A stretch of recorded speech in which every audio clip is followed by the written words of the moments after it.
BJP అవినీతి పాలనకు చరమగీతం పాడేందుకు కర్ణాటక ప్రజలు అండగా ఉండాలని కాంగ్రెస్ అగ్రనేత రాహుల్ గాంధీ కోరారు. బీజేపీని 40 సీట్లకే పరిమితం చేయాలన్నారు. ఈశాన్య కర్ణాటకలో రాహుల్ గాంధీ ప్రచారం చేశారు. భారత ప్రజాస్వామ్యంపై బీజేపీ, ఆర్ఎస్ఎస్లు దాడి చేస్తున్నాయని విమర్శించారు. కర్ణాటకలో కనీసం 150 స్థానాల్లో గెలిపించడం ద్వారా పూర్తి మెజారిటీతో కాంగ్రెస్ అధికారంలోకి వచ్చేలా చేయాలన్నారు. 40% కమిషన్లు తీసుకుని బీజేపీని 40 సీట్లకే పరిమితం చేయాలని రాహుల్ గాంధీ అన్నారు.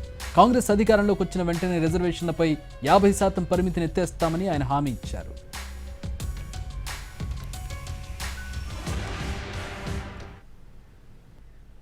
బీజేపీ అవినీతి పాలనకు చరమగీతం పాడేందుకు కర్ణాటక ప్రజలు అండగా ఉండాలని కాంగ్రెస్ అగ్రనేత రాహుల్ గాంధీ కోరారు. బీజేపీని 40 సీట్లకే పరిమితం చేయాలన్నారు. ఈశాన్య కర్ణాటకలో రాహుల్ గాంధీ ప్రచారం చేశారు. భారత ప్రజాస్వామ్యంపై బీజేపీ, ఆర్ఎస్ఎస్లు దాడి చేస్తున్నాయని విమర్శించారు. కర్ణాటకలో కనీసం 150 స్థానాల్లో గెలిపించడం ద్వారా పూర్తి మెజారిటీతో కాంగ్రెస్ అధికారంలోకి వచ్చేలా చేయాలన్నారు. 40% కమిషన్లు తీసుకుని బీజేపీని 40 సీట్లకే పరిమితం చేయాలని రాహుల్ గాంధీ అన్నారు. కాంగ్రెస్ అధికారంలోకి వచ్చిన వెంటనే రిజర్వేషన్లపై 50% పరిమితిని ఎత్తేస్తామని ఆయన హామీ ఇచ్చారు.